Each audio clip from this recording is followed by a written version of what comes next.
Welcome, everybody, to the Too High Podcast. I am Seth Belina alongside Deontay Lee. And our guest joining us right from the start, Mr. Richard Johnson, the one and only, come to talk about college football and some other stuff. RJ, what's going on? What it do, baby? I just want to let RJ know I'm fresh out the barbershop. Had to get it shaped up in time, you know. So because the TV show is done now.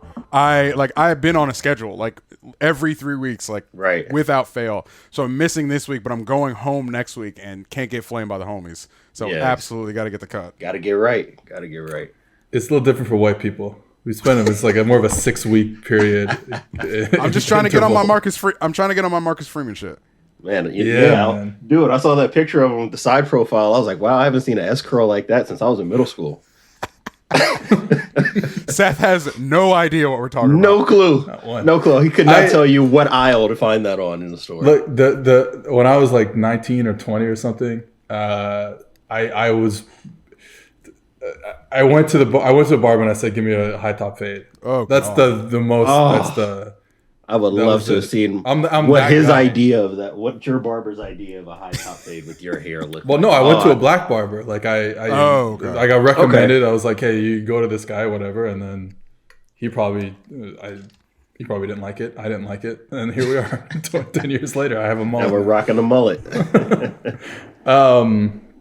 Okay, let's jump right into it, and talk. We wanted to get through our one of our favorite segments that we do weekly, and I'm really happy to have Richard on this segment because it is, me and Deontay talk about this all the time. What's our favorite segment? This is our favorite segment, and of course, we're talking about the segment called "What the Fuck is Wrong with the Jacksonville Jaguars?" Presented by Manscaped. Manscaped just launched new products, including their all-new ultra-premium body wash and 2-in-1 shampoo and conditioner. It's time to give yourself or someone who needs it the gift of beautiful skin, hair, and whatever else this holiday season. Go to manscaped.com and use promo code PFF for 20% off and free shipping. Inside the Performance Package 4.0, you'll find the Signature Lawnmower 4.0. This electric trimmer has proprietary advanced skin-safe technology to reduce cuts on your skin. It's also waterproof, so you can use it in the shower. They also just launched their new 2-in-1 shampoo and conditioner, which has key ingredients with benefits that include hydrating, nourishing, conditioning the scalp, and strengthening your hair at the same time. 'Tis the season to load up on Manscaped products, so get yourself and whoever else, all your friends, all your family members, the best gift of all, the Manscaped Performance Package 4.0. Get 20% off and free shipping with promo code PFF at manscaped.com. That's 20% off and free shipping at manscaped.com. Use promo code PFF. All right, Seth, RJ. I have listened to every single episode of this podcast. That is the best ad read it was a good one, that you have done the entire run. They're going to cancel us now. Like now the ratings are going to go down. All right. Richard, you grew up near the Jacksonville area. You are a Jacksonville Jaguars fan. What the fuck is going wrong with the Jacksonville Jaguars? It could be the whole season, or you could even specify just this week. Oh, brother, trust me, I got some shit to get off my chest. I do a college football podcast. I ain't got nowhere else to put it. It's here in John Shipley's DMs. Right. As Seth said, I grew up in Gainesville, Florida. I grew up about an hour and a half from Jacksonville. I basically fell out of I didn't really care for the Jaguars for like a good 10-year stretch there because Florida was winning national championships in two sports. So who needs it? Then they suckered me back in 2017 when they made the run to the AFC Championship game. It was the first year that I had ever moved away from home. Felt a little homesick. It was nice to sort of have that touch point back to home. And every single thing since that season ended has been absolute dreck slop.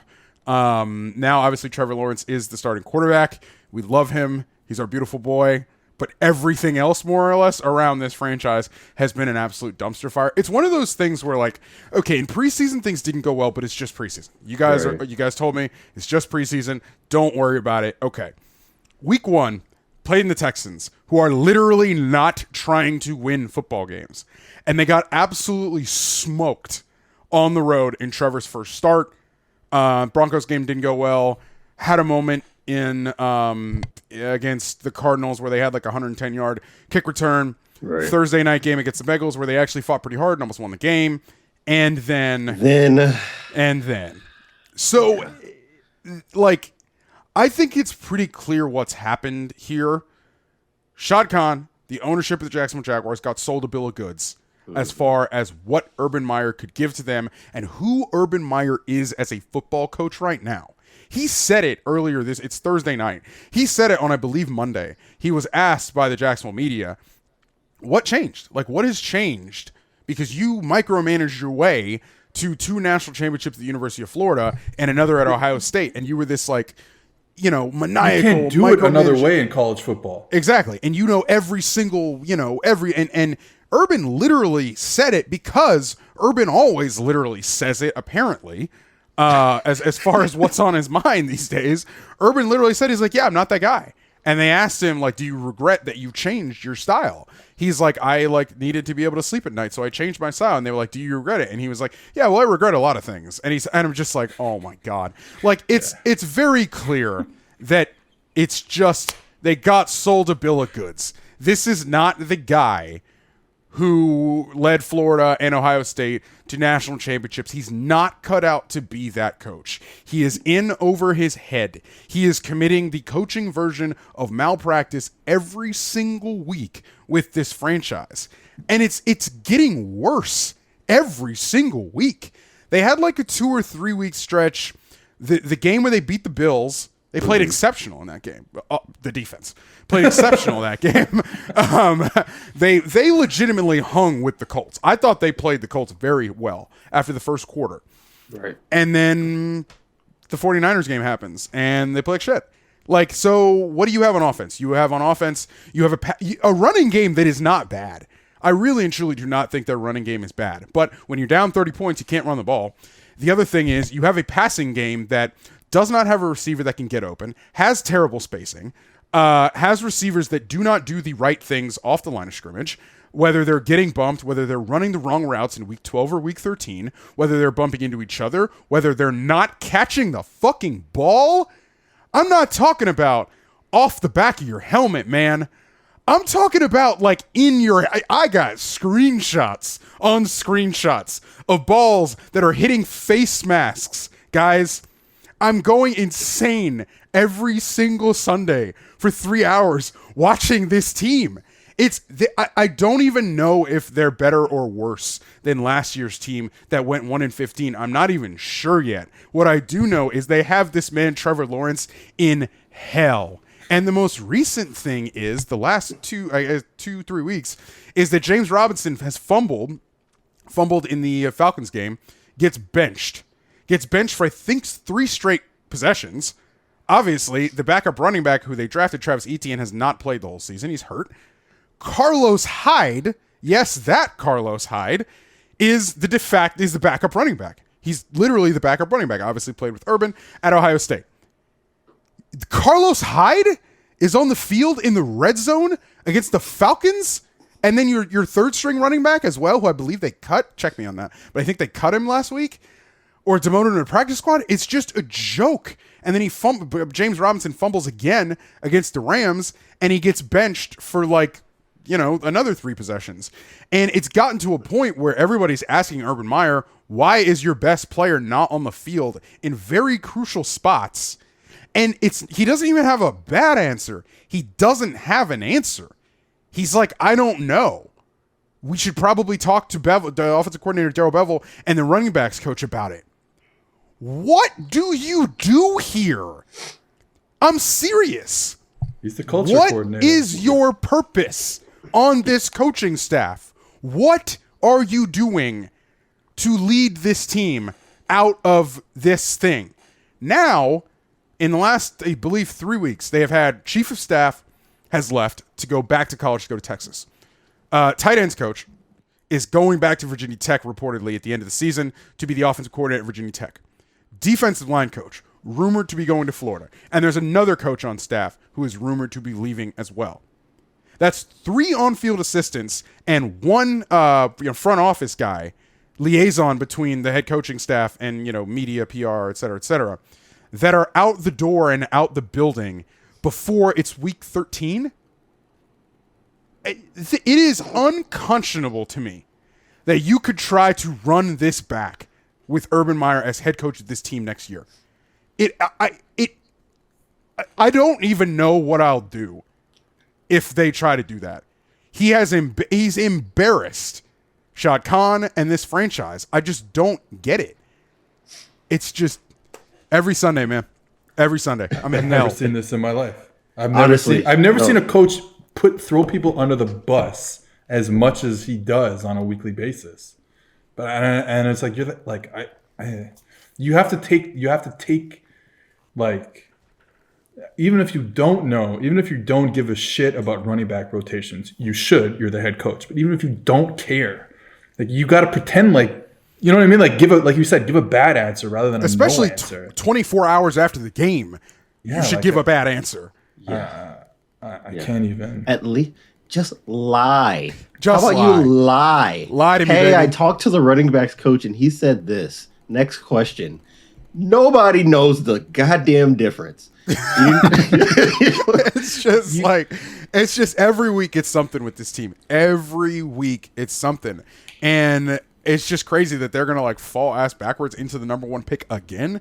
Because, by the way, they play the Texans on the 19th, and then they play the Jets on the 26th. So the top 3 picks are going to sort themselves out over the next few weeks. So I have 2 thoughts really about the Jaguars. Number 1, the first one, and the one that pops in my head the most often, is a saying that I learned in college, and that is a big thing in football, in pro football, right? And they always say you retire from football or football retires you. Mm-hmm. And this is the first time I think I've seen this happen like this with an NFL head coach, and for it to happen in year 1. So to your point, I actually think there's something kind of interesting in the psychology of this almost sociopathic competitor. Somebody who has been so competitive, he has literally been told by physicians he's killing himself. Yeah. You are dying every time you freak out about football, okay? To the point where they told you, hey, you should probably not do this anymore. If you value your life, you should probably stop doing this, okay? So that's number 1. So I understand if he's legitimately hey, I've reevaluated and I don't know if I want to live like that anymore. Great. But what you should probably do when that happens is go to the owner's office and say, my bad. Yeah. Thought it was going to be something else. It's not that. Let me go ahead and bow out gracefully. And the part that really trips me out, still on my first point, is that he had the perfect exit ramp. You got the perfect exit ramp. Came in Nebraska. Scandal pops. Everybody's got eyes on you. Don't look great. That's probably as good a time as any to say, you got me. Yeah. He's still got his money. He can go right out to Sunset. Hey, I'm already in Ohio, okay? I'll Uber home. I'll stay just in Ohio. Uber home. It's cool. I wanted to go watch the Buckeyes play anyway, okay? I want to go meet with Ryan Day. It would have been perfectly fine, and I think everybody would have understood. But to stay, and like you said, to watch it just get progressively worse. I can't even tell you a throw that Trevor Lawrence has made after week 6 because I stopped watching. Why would I watch? Why would I watch? What is there to see? And that's crazy. And Richard knows this because we obviously communicate a whole bunch outside of, our professional endeavors. How I felt about Trevor Lawrence. I am not exaggerating when I say that the way that I thought about Trevor Lawrence was that he is the most unfuck-upable quarterback to come out of college football. Well, you guys should have read a piece I wrote 2 years ago. Oh boy, here we go. Here we go.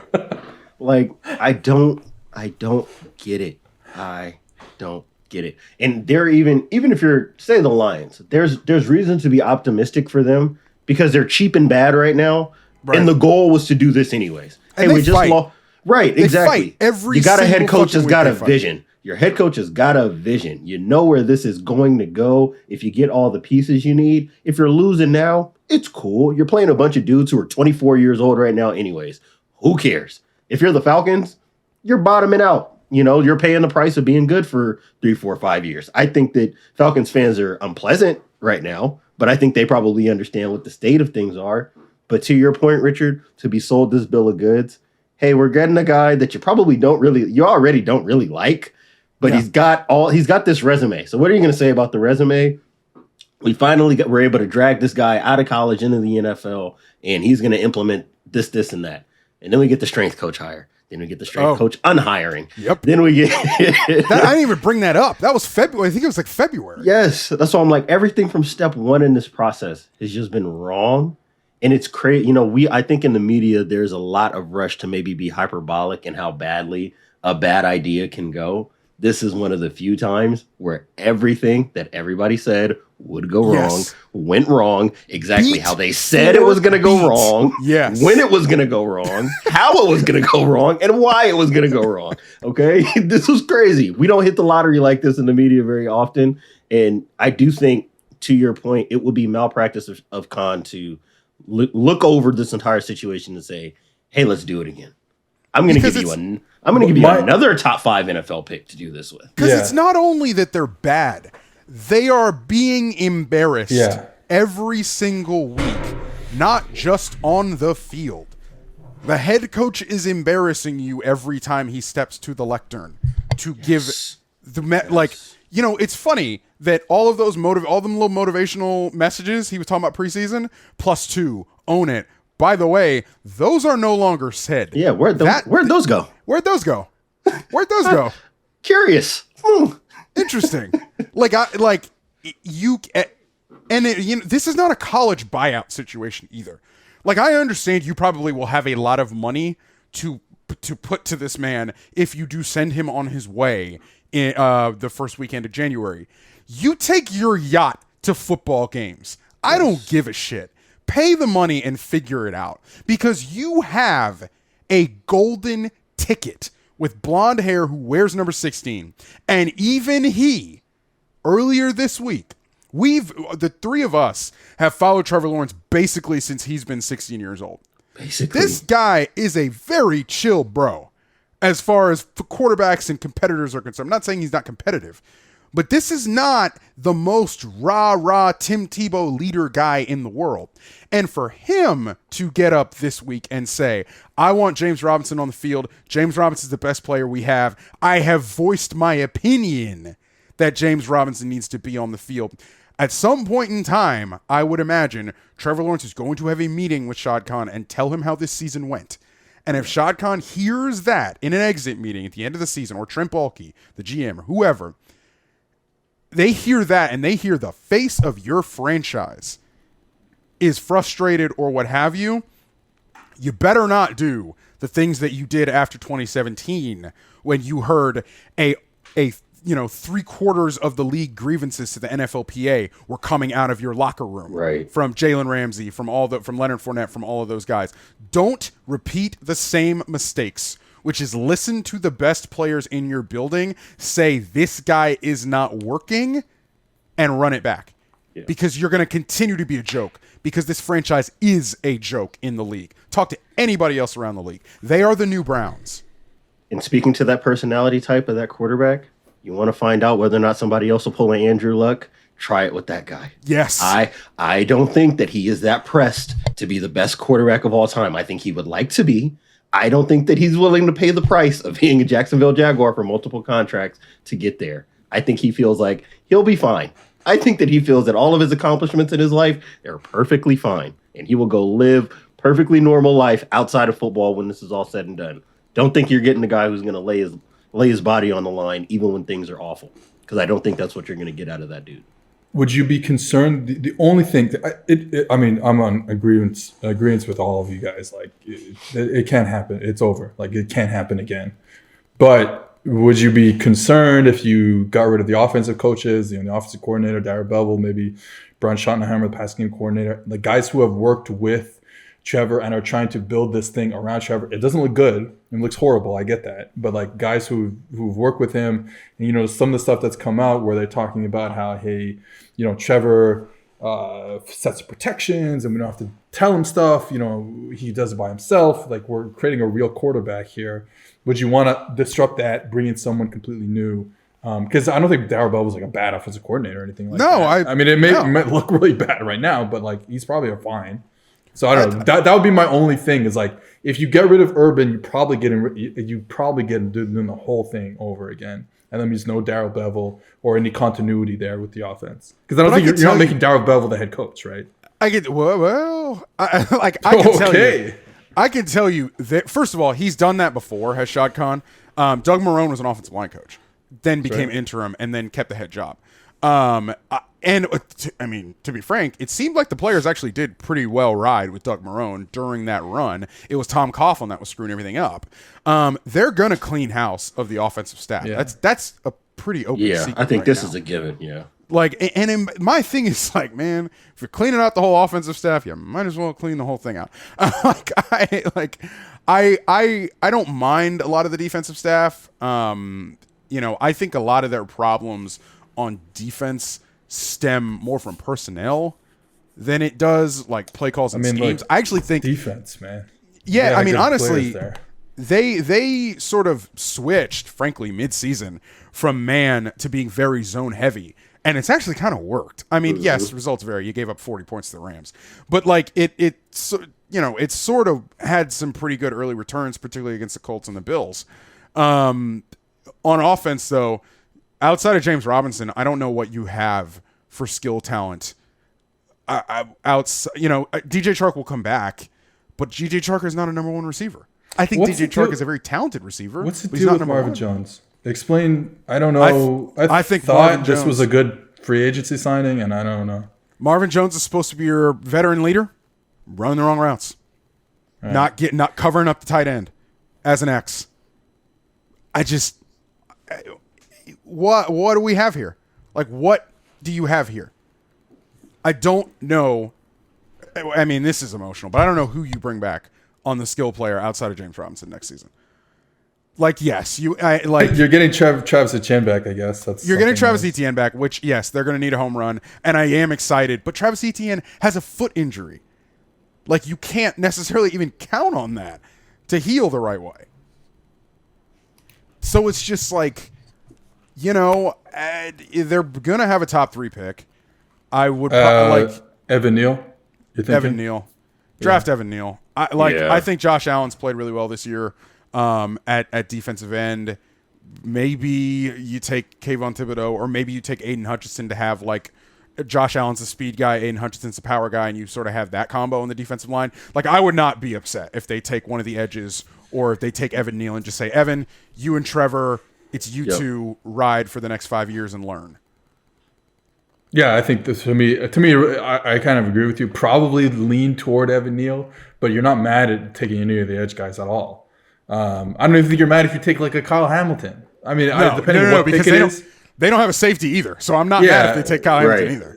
You're replacing Kyle Hamilton. You're replacing like what's his face, Andrew Wingard with like Kyle Hamilton. Like you're good. You're cool with that. Like no problem. I guess the Hamilton thing would probably depend on which pick it is. If it's pick 3 versus pick 1, maybe take. Yeah, but if let's say they do figure it out and they beat the Texans and the Jets and they end up at like 4 or 5. And Kyle Hamilton's there, like, I'm good. Easy. Right, best player. Easy. I mean, best player, dude. Just take the good player. Stingley, like, it doesn't matter. All 4 of those guys, I think all 5 of those guys, I think you take them in a heartbeat, and you don't think twice about it. Yeah, like whoever you feel like is the highest rated. Like, we're all gonna have like I think the fun thing about this draft is like we're all gonna have different guys who we think is the best, regardless of position player, whether it's Neal, Stingley, Hamilton, or the 2 edge guys we talked about, or even our boy Derek Klassen's edge guy, the Greek freak, George Karlaftis. Like, we're all going to have a different guy there. So whoever you think, like, if you're the Jaguars, whoever you think is the best, take him. Like, that's it. And then just live with that.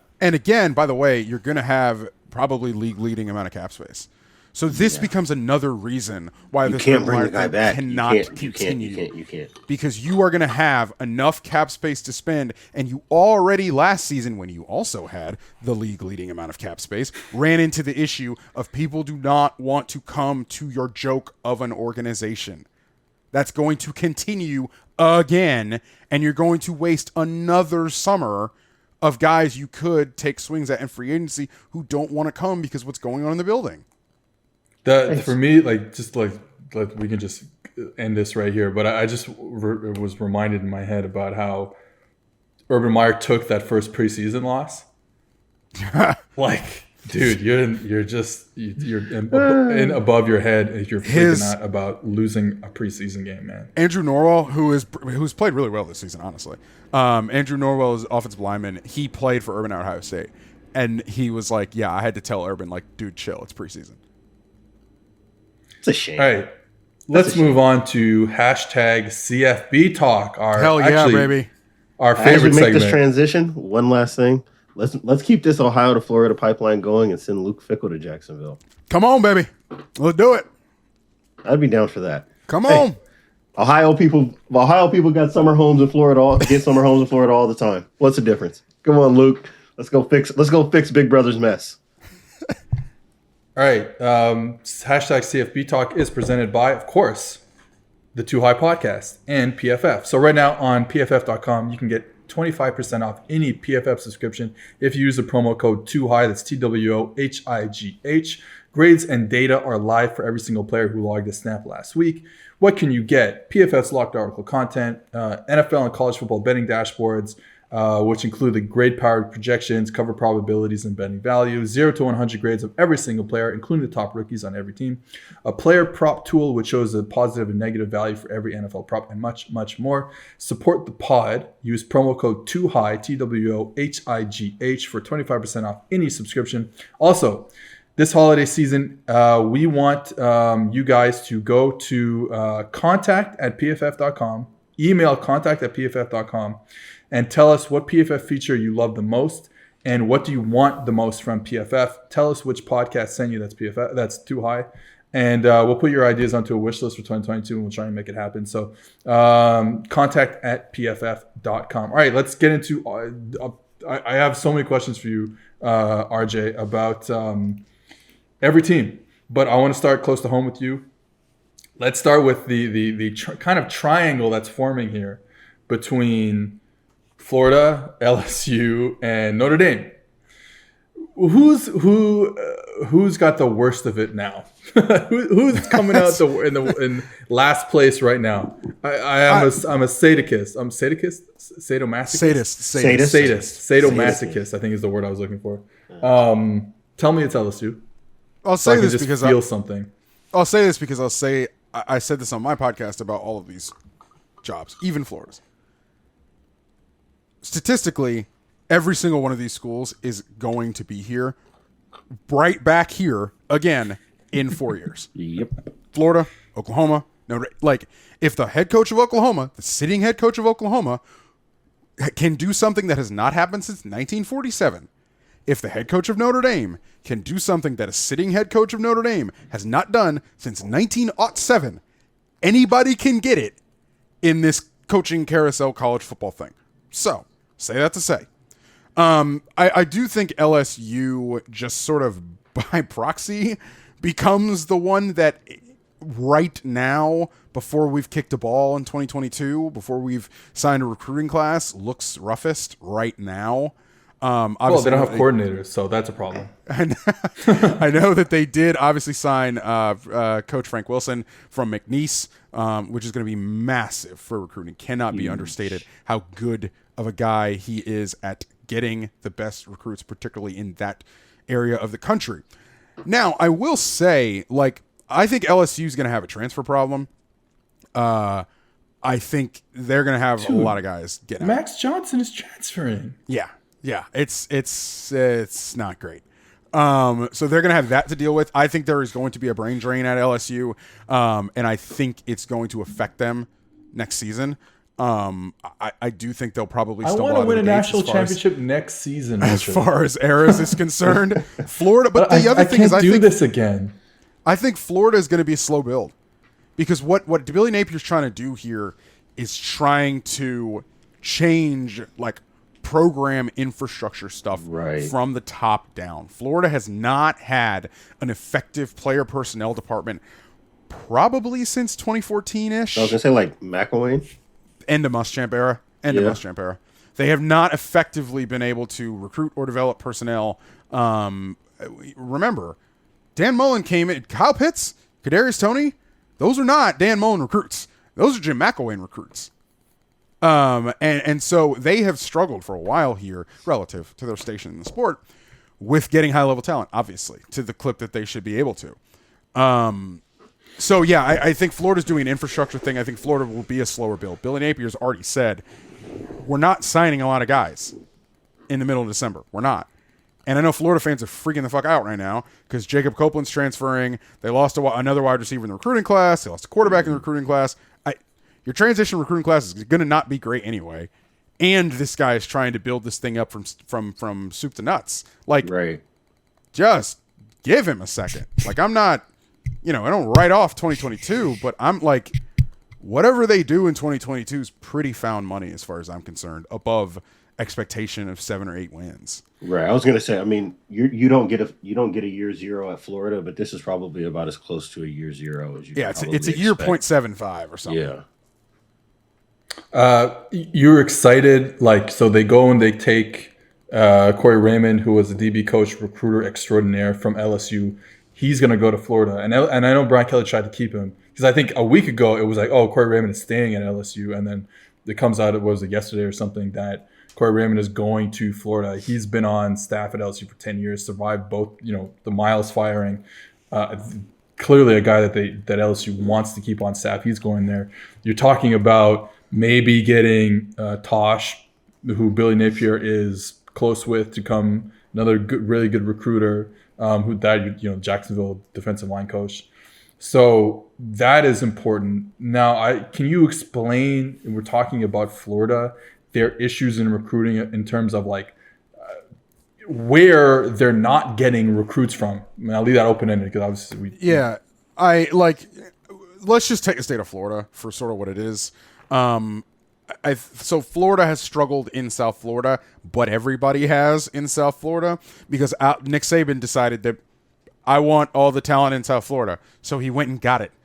Go look at, I believe it's 2021, go look at the top 15, either 2020 or 2021 recruits from the state of Florida. There's a lot of cursive A at the top of those rankings as far as where those kids ended up. Yeah.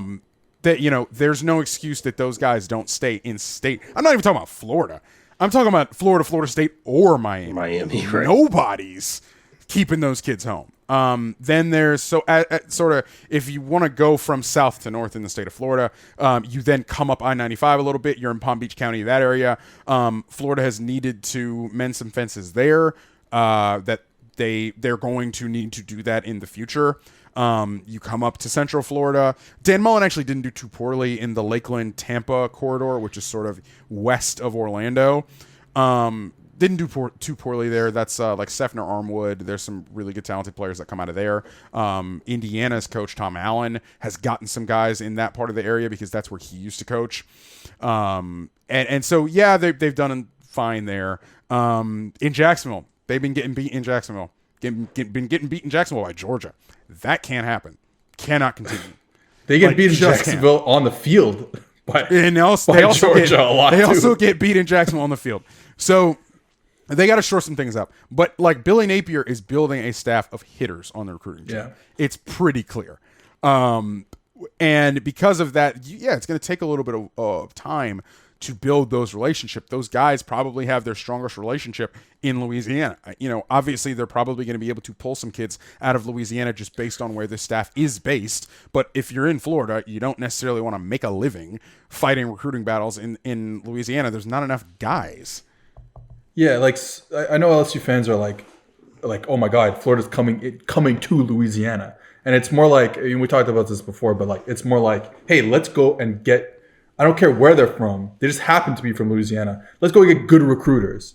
If you're a good recruiter, if you're a used car salesman, you can sell cars anywhere, right? That's the whole point. You're not taking Corey Raymond so you can go back to Baton Rouge and go get a kid. I mean, obviously, like you said, you try and get whoever you can, but you're trying to bring him here and be a good recruiter in the places you need to be a good recruiter in the places you just talked about. So I don't think and I don't think that's a thing. People's recruiting patterns, I don't think changed thoroughly or that much, a year to year thing. It's more the things change, demographics change. So they're just going to getting good people to bring in good players, right? Yeah, and you don't put a fence up around Florida. That is not what I'm saying, because I don't think that's possible. Every single coaching staff has a Florida recruiter. Those Florida recruiters are tasked with going into Florida and coming back with somebody. If you're Minnesota, if you're Nebraska, if you're Iowa, and you're the Florida guy on those recruiting staffs, you want to bring back somebody. So, and this is something that affects, I think, Florida at the top, and then the UCFs and stuff on the other end of the spectrum, is because the state is so heavily recruited and over-recruited. You've got schools from outside of the state that take swings on guys they wouldn't otherwise take swings on because they're fast, in air quotes. They're fast. We'll bring them home. We can potentially turn them into a football player. And eventually you're going to hit on some guys. Eventually, Minnesota is going to hit on some guys. Indiana going to hit on some of those guys. But there are going to be some misses too. But still the talent drain is coming out of the state. And so a diamond in the rough that Florida State, or Miami could keep home, a diamond in the rough that UCF, greatly needs, or USF greatly needs, those guys are leaving. So it's just a very, very highly competitive part of the country. And if you've got recruiters, you can go out. Ohio State made a living in Texas, man, with Urban Meyer towards the end. They still are now, right? They still are. We were talking about this off air. Why the hell does the starting quarterback of Alabama come from California? Why the hell does the starting quarterback of Ohio State come from Southern California? That's ridiculous. From Answer a Southern the question, California Deontay. perspective. Richard's trying From to a Southern trigger California me. perspective. He's trying to trigger me. Answer the question then. I'm not. Why are your kids leaving the state, Deontay? We will have that conversation soon. But the one thing I will say that Richard's kind of getting at here, and why it's so important, I think, that all these recruiters is on staff is, and I think we saw this the second half of the season, there's not a lot in the cupboard right now at Florida. There's just not a lot in the cupboard. Like, they've got to hit, obviously, and I think a lot of that informs why, the fan base maybe has a misunderstanding about the way that this process of transition is going to affect recruiting in this early signing period. You're kind of having to pay the price in December, hoping you can make it up between the transfer portal, in the spring, and then trying to roll into a new class going into next season. But they have to hit it hard and get year one guys who can contribute very early at key positions, because there's just not a lot left. I mean, there wasn't going to be a lot left for Mullen this year after losing all the production that they lost last year. Basically, everybody who mattered for them on offense is in the NFL now, coming off of last year's team. So I understood it from that perspective, but watching them basically after that Georgia game, it was like, oh, well, now that I'm looking closely, I guess this isn't that good of a football team. Maybe I was tripping. I might have got hit with watching the helmet too much. It's wild to me that the team that very well should have gone to overtime with Alabama got absolutely smoked like it did against Georgia. I mean, they're going to have to figure some things out. I think they're going to have to triage the situation more than people realize. But I will say Billy Napier is doing the opposite of what Willie Taggart did. Willie Taggart, God love him, came in and said, we're ready to go. Day one, we're ready to go. And then you go lay an egg against Virginia Tech on Monday night and on Labor Day night, and everybody's like, well, what the hell? I think Billy Napier's taking a different tact. I think Billy Napier is going to sell low, or sell that this is a rebuilding project, because Utah, week 1, comes to town. Whoa. That could get embarrassing if you have sold a bill of goods to your fan base for the next 9 months. Yeah. They better hope that it's 102 degrees outside. Exactly. I just quickly, talk about Willie Taggart. What's the temperature like at Florida State right now with Norvell? I think they need to recruit a lot better, honestly. The facts of the matter is they didn't have a quarterback. They just didn't. They tried a whole bunch. Keep trying. Sure did.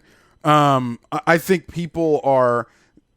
So I will not say that Florida State is in a rock and a hard place. I will say that Florida State put themselves in a rock and a hard place, which is if you wanted to get rid of Mike Norvell, you can't right now because of your commitments to Willie Taggart and Mike Norvell. Remember, nobody forced you to fire Willie Taggart after 20 some odd games. You did that yourself, even though it wasn't going well. You did that yourself. So now you're in that position in combination with, obviously, it's not going well, the Norvell era so far. The state is at a tipping point right now. And it's for the taking in a way that it really hasn't been in quite some time. All three of them, Florida State, and Miami, all three of them are not ever good at the same time. It's usually two, and then one of them is sort of in some sort of cycle. Obviously, that one has been Miami most often in the last 20 years. The last 15 years, I should say. But right now it's for the taking. USF can't get its shit together on that end. UCF, we'll see. And FAU and FIU, God knows. FIU just hired Mike McIntyre, which good luck. Well, don't they have zero funds? They have zero funds. They have zero players. They have nothing. They have nothing. Bad, man. So it is for the taking right now in the state. I think it's a fascinating time in the state of Florida. I think if Miami can get its infrastructure up to the right level, I think Miami's seriously going to be something to reckon with again. And I know Miami fans are going to go nuts, but they aren't trying to and shouldn't be trying to run back the early 2000s. I know that's not what you want to hear, but Dan Radakovich, as an athletic director, did this at Clemson, where he came in and he said, "Whoa, we gotta change the way we do business, fellas," at Clemson. And buddy, did they. The same thing has to happen in Miami. You have got to come in combination with Mario Cristobal, who has seen the way business should be done with Nick Saban, and who knows South Florida, obviously, and say, fellas, we got to change some shit up here, and we've got to do things differently if we hope to be successful. And I do think they have a shot with what Dan Radakovich was able to pull off at Clemson. But it's Miami. I think we've said that a lot the last 10, 15 years, and they haven't been able to get it done. But they, just like Florida State, are in a spot where the state is for the taking, and someone's got to take it. So, go ahead, D. I was going to say, I don't even know who the audience is. Well, I do know who the audience is. I'm talking to our pal, Justice Mosqueda here. Every episode, it comes. I got to send Justice astray. I always got to send Justice astray. But the funny thing is, the more I think about the Miami job and Cristobal's role in it, I'm actually very encouraged about his potential at Miami based on what happened at Oregon. And I know that might come off maybe confusing because people have this idea of what Oregon was under Chip, in that era. I do have to remind what people, Oregon's going to be under Chip going forward, right? Right. That is not the reporting of Richard Johnson and/or Sports Illustrated. I will tell you that right now. No, I think I feels I know. No, sir.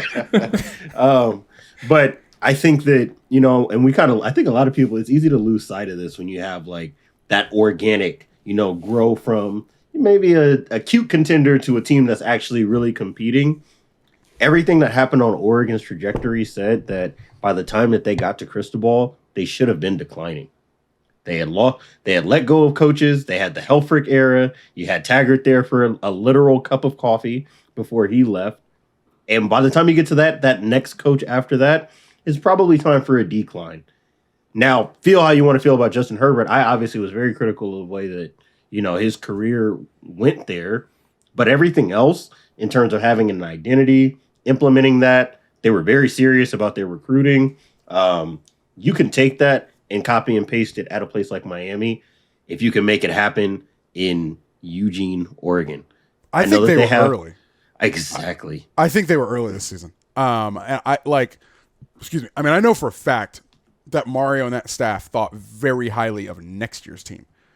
I think that they thought next year was going to really be the year. And I think they came on really strong this season. Obviously, you beat Ohio State and Ohio State. and then you make that run up until the Utahs, and you feel really strongly about the way things are going and the way things have gone.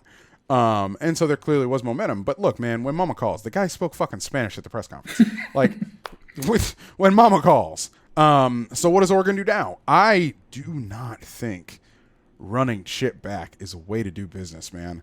I just don't see that ending well because Chip is different.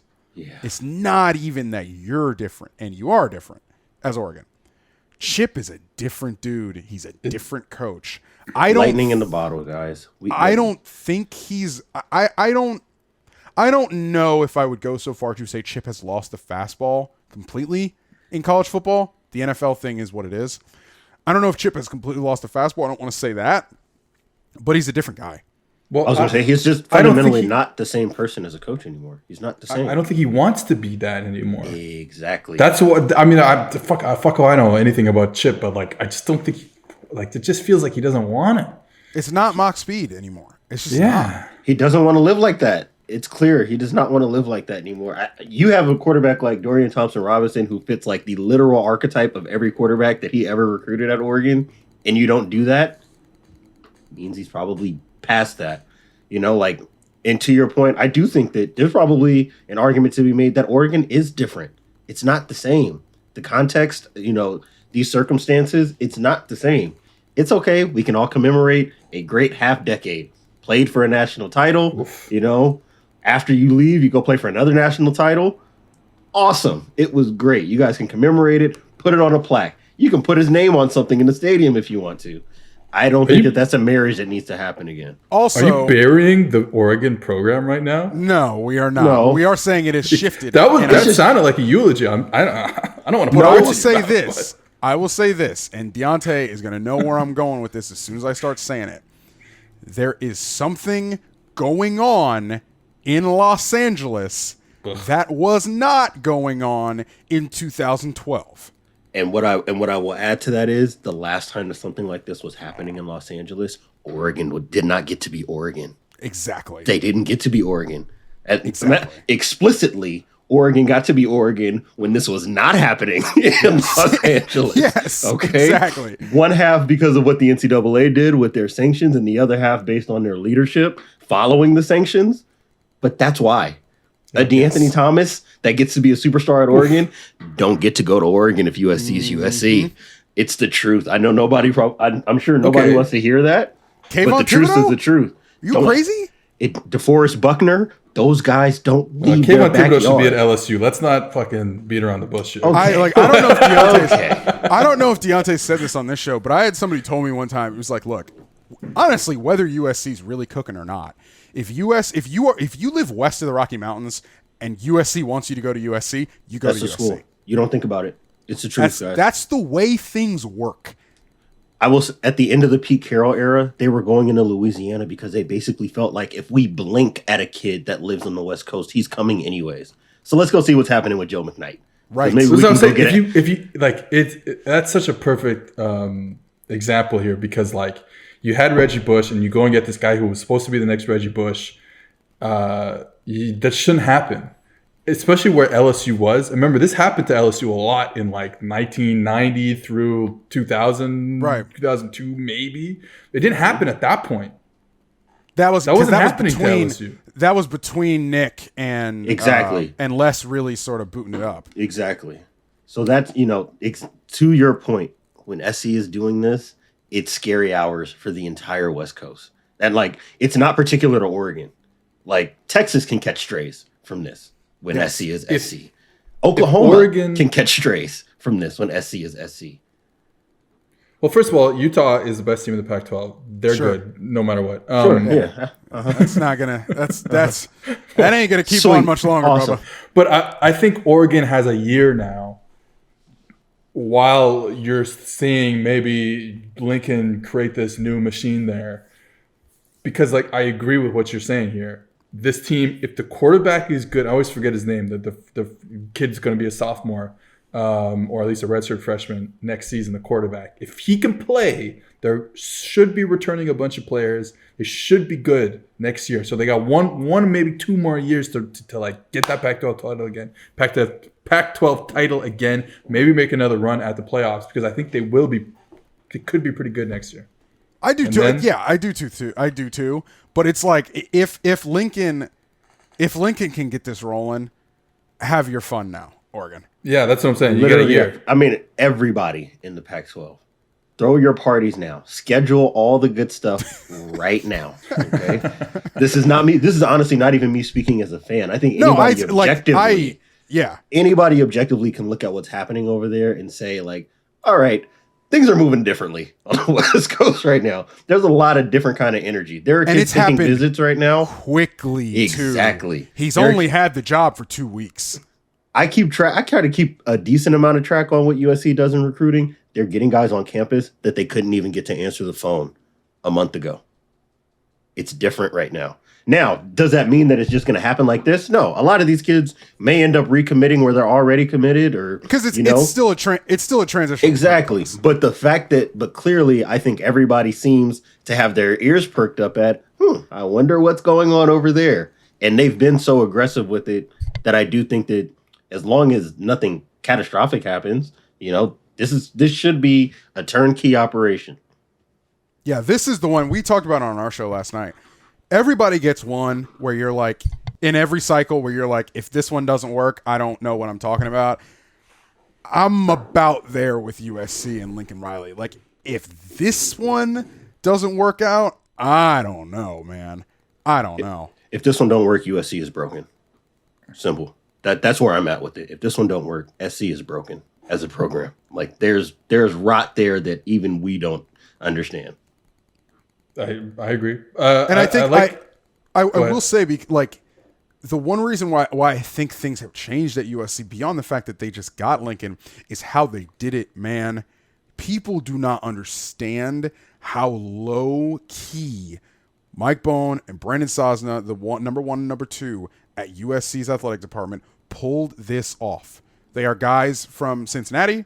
They came in to Bone brought Sosna with him. Sosna's a younger guy as his number 2, and they came in and they ran as stealth a search as you could possibly hope to run, given the fact that A, it's fucking college football, but B, you reside in that media market. And they have no relationships there prior. They don't know anybody at the LA Times, Nobody. I mean, Carol Folt is new. The USC's president is new. They're all still figuring this shit out. And not only were they able to do it stealthily, they were so good at it that they were able to use LSU as misdirection in their own search. Yes. That's hard to do. You're talking about 2 entities that have people that talk all the time. And they were able to make that move quietly. I was going to say LSU hasn't used misdirection the whole season, but whatever. Anyways, that's not the point. I just want to I need another dig at the offense. What I like about this cycle is that everything we talk about keeps leading us to the next thing. So now we go to Oklahoma, who just hired Brent Venables, and I'm curious because, from an outsider perspective, me and Jonathan have talked about this, and we've talked about this for a long time. Actually, it's just like Brent Venables. He's this guy. He wants to sit in a room and draw plays and not worry about anything administratively and blah blah blah. He just wants to call defense. Well, he's now a head coach. Did something change? Was the money just too much? Has something changed? And to a certain degree, Mama come calling because he was there in the past. Like what happened that all of a sudden Brent Venables, whose name gets bandied about every cycle, but never takes a job because we assume, like I said, he just wants to coach defense. How did this change, or did it change? Well, first of all, Oklahoma called. Okay, and it's just like you say what you want about what Oklahoma has or hasn't done in January in this sport. Oklahoma has been bad for like 5 years out of the last 50. Like, let's be honest about what they are. No one else no one listening to this is like, wait, what do you guys think? Oklahoma sucks? Like, we only have to remind ourselves that Oklahoma is great because we get gaslit on a daily basis by a friend of ours. That's an Oklahoma fan. Yes. So that's the only reason. That is very true. That is very true. It's a psyop in the chat every day. Our brains have been poisoned by a friend of ours. That is very true. I forgot about that. I think Brent, Oklahoma's not Kansas State, it's not Arkansas, who have also called and inquired about Brent Venables. Right. You go to Oklahoma, for God's sakes. You go to Oklahoma, especially after you've had the run that Clemson has had, which very much looks like it is at an end of a cycle.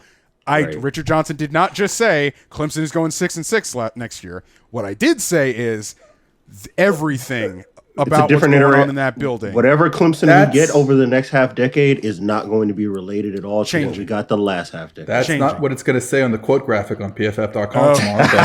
Continue, please.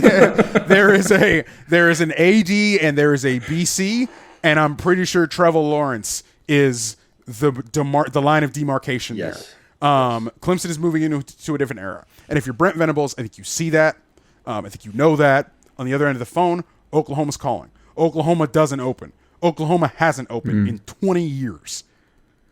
If you're a coach, you don't think Oklahoma's going to call you back in 5 years. Right. Because whoever it is they hire is going to go do whatever he's going to do for the next 15 years in conventional wisdom. Right. I will say this about OU. Similar to Texas, Oklahoma is going to be going through its own transition in the next few years. Yes, there is the SEC thing, but I'm not even just talking about that. Athletic director Joe Castiglione's not going to be around forever. And he's been around forever to this point. There will probably be a little bit of turnover in that athletic department. In addition to the SEC thing, which is going to change the way you need to do business. Oklahoma's compliance department swings a really big stick. And is that going to hurt you? Is that going to get in the way of how business needs to be done in your new neighborhood? Also, by the way, I don't think it's going to be until 2025 when those two teams are in that league. They're saying that now. I don't think it's going to take 4 more years for them to get in the league. So there's a lot of stuff changing. And I think if you're Brent Venables, I think you say, now's the time, because frankly, if not now for that school, then when, dude? For the place that you were at for 12-ish years, brother, if you ain't leaving for that, you ain't leaving. But I do think Oklahoma's at a spot right now where this could... Oklahoma is not immune from becoming Nebraska. And I don't think people are going to hear that and say that that's bad. First and foremost, remember, Nebraska fired Bo Pelini for going 9-4 every year. The guy did not, they weren't terrible. What Scott Frost has done, different story. You shouldn't be losing 1-score games at the clip that they are, which is why they're as bad as they are. But I say all of that to say, Oklahoma backsliding to where Texas is or where Nebraska is at that point, as far as that echelon of former Big 12 Southwest Conference stalwart that just hasn't figured it out, that is not out of the realm of possibility for me, despite what Oklahoma has done the last 40 years. Did you have any other places you want to go? I have a weird one, but if you have something, go ahead. No, I mean, I think that the USC stuff we covered already. The only other thing I have to add with Oklahoma, and this is something I was really interested in with this coaching search, is exactly what role Bob Stoops is actually playing there. I think Bob Stoops is cashing a fat check to shake some hands. That's what I'm like. The longer this is going on, I'm like, this is giving very much shadow AD vibes, because I don't know. Not that everything that Richard said is true, and I also think that it helped a whole hell of a lot that they had Bob Stoops to call and say, "Hey, can you go mend some fences for us?" Because everything that I had heard from Oklahoma was that the exit there was a little acrimonious when Venables left, and that things hadn't exactly thought over prior to him being announced as a head coach. So I am really interested to see exactly what Bob Stoops is, shaking hands and kissing babies role is with Oklahoma. But I do think that they'll be okay, and I think that whatever they are right now, I think you need to put that in its own capsule from 2021 to 2023, and after 2023, when I think everybody's anticipating this move to the SEC to be finalized, that to me is going to be a brand new Brent Venables tenure and also a brand new Oklahoma era. So it's going to be kind of difficult, I think, to suss out exactly who they are through this next 4 to 5 years. But I do think they got a good hire, and I think that bringing in Levy, offensively speaking, is going to be a boon for them. And we'll see, I think that all of the talk about, hey, we want to do the our kind of guys thing that Clemson did.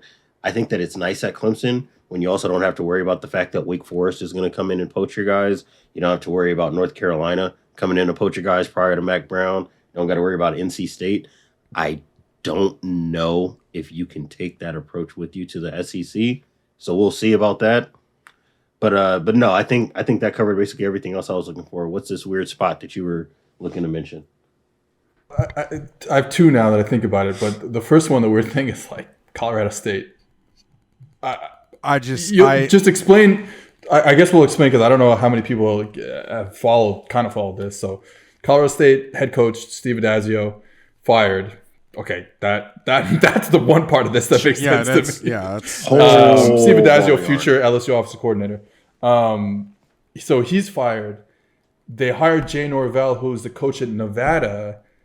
Nevada plays in the same conference as Colorado State, and you would say the program health is much better, I think, at Nevada than Colorado State. So explain this to me. Well, I wouldn't say that. I would say that. So I think Jay Norvell wanted out at Nevada. I think Jay Norvell met his ceiling at Nevada. There are some headwinds just being at Nevada that hurt you. And I think he's all right, we need to sort of move up in life. Now, a lot of people think very highly of Colorado State as far as a G5. It boils down to this. They are a G5 that will spend money. That's really it. They spend money. They'll spend money most of the Mountain West. And out there, Boise's not going to be Boise forever. They're not. So everybody thinks Colorado State, if not now, then when. Colorado State botched their hire the last go around. They let Urban Meyer steer the ship. That's not a rumor. That shit's on paper. Yeah. So don't do that. Don't do that again. And I don't think they did that again this go around. Norvell's a good coach, man. Yeah, Norvell is going to bring us. Now, I will tell you, either that team is going to be portal shopping like me online tonight for my girlfriend's Christmas gifts, or I don't know how this year's going to go, because you're trying to take a Steve Adazio football team to the air raid, or at least diet air raid. That's not going to be so fun next year for everybody involved. Tight ends don't run the air raid. So give it a second at Colorado State, unless they have a fully revamp via the portal. And let's see how this goes. Okay, let's talk, before we get out of here, let's talk about the playoffs. Talk on the Too High Podcast, sponsored by, I was so good. The first Manscaped was so good. The first one was good. And we're tough now. All right, playoff talk presented by Western and Southern. Would you like a chance to win the ultimate game day feast? Richard, would you like the chance to win the ultimate game day feast? Whether it's football success or financial savvy, winning starts with asking us questions. Richard, want a chance to win the ultimate game day feast? Whether it's football success or financial savvy, winning starts with asking us questions. Would you like to know what's it like behind the scenes with... Oh my God. All right. I'm having a stroke right now. I mean, Ryan Nanny and Spencer Hall get through these easier than you right now. Jesus Christ. I'm hyperventilating now. I can't do this. All right. Want a chance to win the ultimate game day feast? Whether it's football success or financial savvy, winning starts with asking us questions. Would you like to know what it's like behind the scenes with Al on Sunday Night Football? How about a need to know for your financial future? Western and Southern is teaming up with PFF's very own Chris Collinsworth. You can hear me and Deontay on the Chris Collinsworth podcast this week to share insights that can help put you ahead on both your financial and fantasy scoreboards.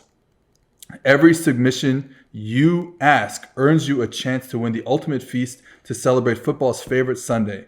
So we are catering up to $2,500 to coordinate your order from a restaurant near you and have it delivered on February 13th, 2022. And don't forget to check out the Chris Collinsworth podcast. I already did that. And Western and Southern's Instagram for answers to the best questions each week. Submit your questions at westernsouthern.com/askchris. One more time, that is westernsouthern.com/askchris. If you're watching on YouTube, check out the link in the description below. Remember, with Western and Southern, you can rest assured on game day. All right. Playoff matchups. We talked about them a bit. We played through the pain on that one. Yeah, that was rough. Talk to me about Georgia and Michigan, Cincinnati and Alabama. So, all right. So let's. You are going to be in Miami for Cincinnati. No, for Georgia, Michigan. Yeah.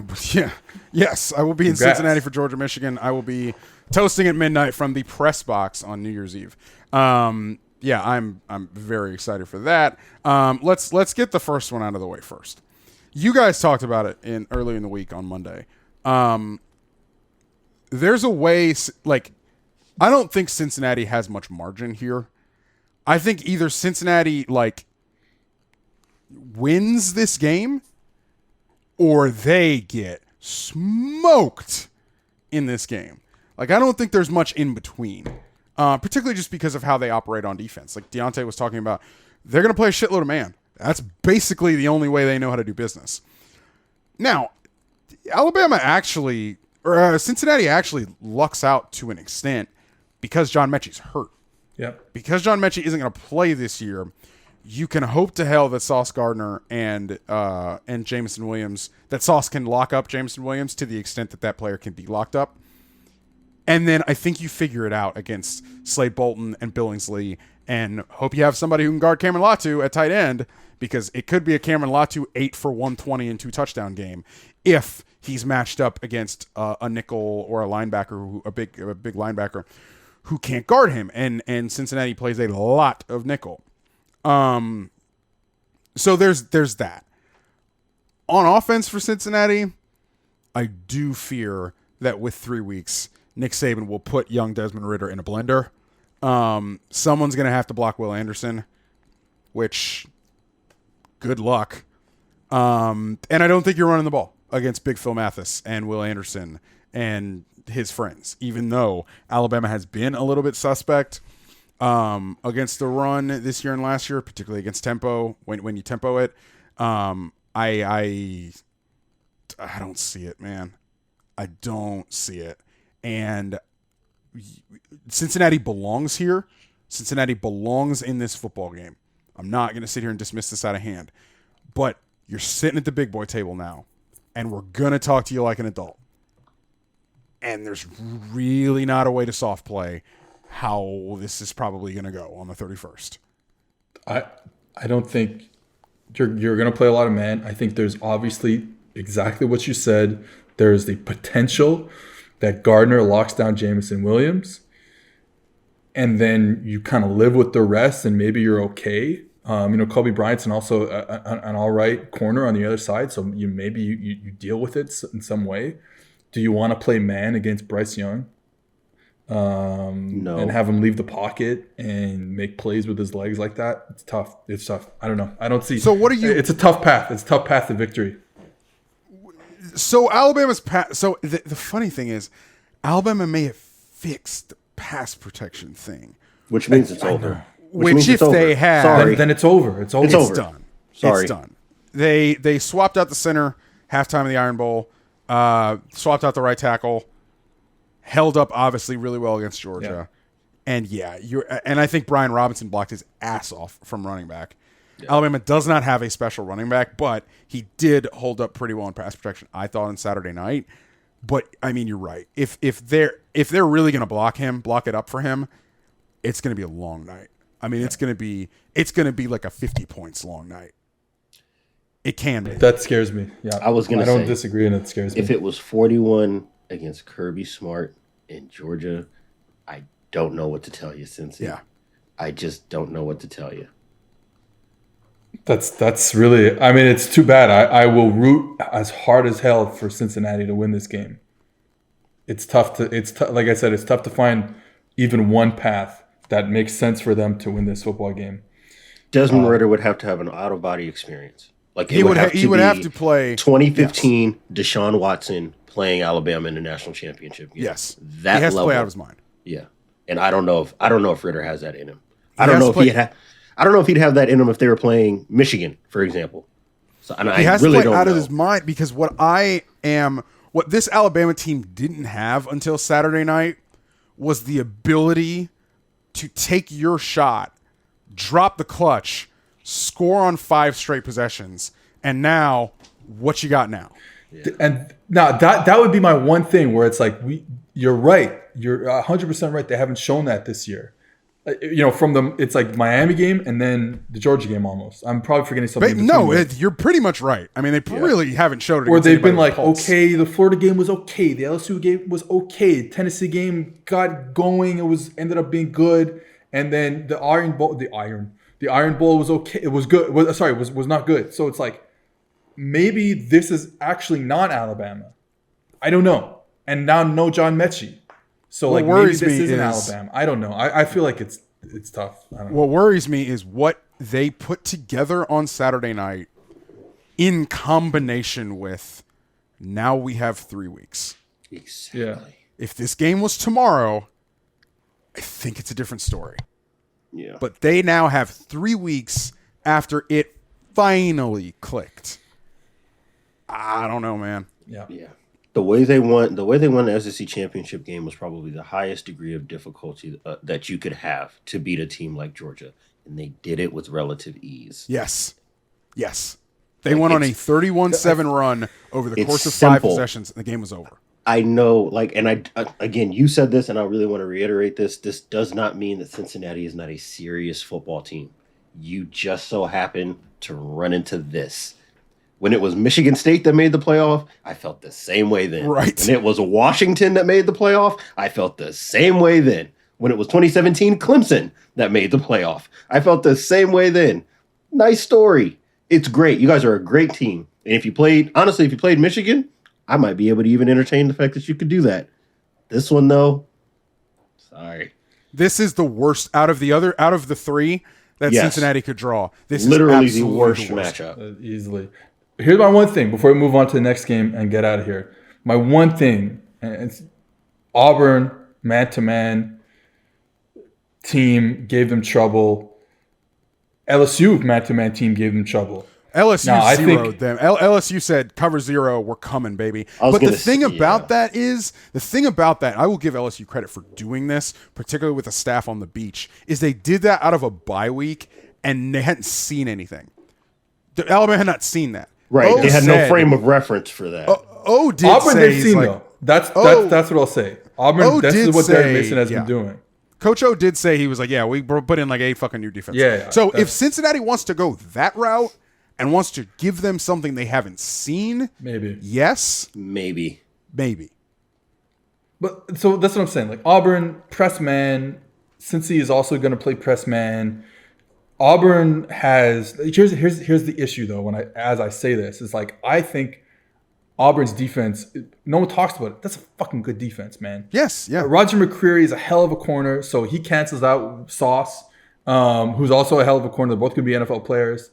And then like Auburn's D-line is fucking good. Now I do, Myjai Sanders is a really good defensive end for Cincinnati. So like there's similarities there between Cincinnati and Auburn and the way that Auburn stopped them and the way that Cincinnati can stop them. I just think Auburn's better. Auburn has better players. Sure. I think on defense. So and I just like it's it's also the way it's also the way Cincinnati is going to go about their business here. Like again, this is the game. The playoff games more than anything in college football are really about matchups. Particularly in the semis with the 3 weeks off. That's why I think, honestly, you see such lopsided semis, because you have so much time off, because you can game plan and match up and all this kind of stuff. All these guys can coach. But that, like, specific way that Cincy is going to probably try to do business in this game just doesn't. That ain't the way, baby. All right. It ain't the way. Let's get out of here. So, Georgia, Michigan, your thoughts? Can't wait. Think it's going to be close?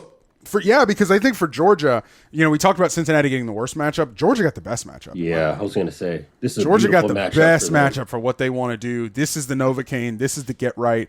This may, if you can win, make yourself feel a lot better going into a potential national championship game. You're going to get what you want, which is just trench warfare. Yeah. And at the end of the day, Michigan, I think, generates a lot of their explosives, at least against Ohio State, with running the ball. Mm-hmm. They're going to try to run into the teeth of this defense. They are going to try to pull tight ends and run counter against this defense. Go back and fucking watch Clemson in week 1 try to pull against this team. Good luck, baby. You get knocked back, man. Because these guys play with in run defense. These guys play with a level of reckless abandon that is, frankly, it'll make you terrifying. blush. Honestly, it'll make you blush. Like go back and watch the Clemson game. Try to run QB power with DJ. Nothing. We talk about airspace in the passing game. No airspace in the running game. No gaps. Nothing to run through. And that's my thing with Michigan. I do think Michigan can win this game. I'm not going to say Michigan can't win this game because I do think if Michigan really brings their big boy pants, they could come in here and try to run the ball. Cade McNamara can go over the top and then get something because remember, I think Alabama did went at Georgia on the outsides. Nobody had really done that to that point because nobody was really able to because nobody could hold up in the trenches, right? And also, Georgia has an ability to sit on you to where they know what you're doing and they'll just sit back and you'll make a mistake. Yeah. But they busted on Saturday night. Busted a few times. And not only did Pickens won that one-on-one down the field on that one deep pass, all that type of stuff. But the long Jameson Williams touchdown was a massive bust with crossing routes. Mm-hmm. What does Michigan do pretty much exclusively in the passing game? Crossing routes. Yeah. So there is opportunity there. On defense for Michigan, there's definitely an opportunity. On defense for Michigan, Aiden Hutchinson, go to work, son. Get in his face. Move him off his spots. Keep contained. Don't let him get outside of you because he will run for a little bit. But get in his face when he drops back. Change his throwing angles. Change his throwing platform. Make him be a quarterback in this game. And let's see how well Georgia does on offense. I think Georgia probably will need a very, very steady dose and try to lean on a very steady dose of the run game. Stetson Bennett cannot throw 30 times in this game. If Stetson Bennett's what if throwing JT Daniels throws 30 times in this game? Deontay, questions to you. Deontay says we're not allowed to bring that up anymore. Deontay says we're not allowed to bring up the JT Daniels society. We are post JT Daniels here. All right. Go ahead. You get 30 seconds. I'm yawning here. I'm done. I want to go to bed. He said it. Beautiful matchup for Georgia. I will say this needs to be not only a win for them, this needs to be them tuning up what I think they need to do the next time they see Bama, which is find every way that exists on planet Earth to get the ball into Washington and Bowers' hands. Every way. Every single pass needs to be one of those two guys. Okay? Yes. It's not an exaggeration. If you find Pickens, awesome. But those two need to have a target on every single pass when they play Michigan. Because that's the only way that I can see them getting back in position to win a national title. Mr. Johnson, we thank you. Do you have anything to plug? Always a pleasure. My TV show is done. But hopefully next September it will be back on Monday nights on the SEC Network. I'm on Twitter at RJ_Wrights. I'm in the pages of Sports Illustrated. And I'm also on the airwaves. Split Zone Duo is my college football podcast with the good man Stephen Godfrey and Alex Kirshner. We have a lot of fun. The best one in town. Once a week. Yeah. We'll plug for Richard as well. Please read the piece that he did with Ross Dellinger. on Sports Illustrated, kind of covering the nature of all of these coaching carousel moves. It's going to cover a lot of the stuff we talked about today as well. Probably one of my favorite things I've read so far this year. All right. We're done. All right. See you guys next week.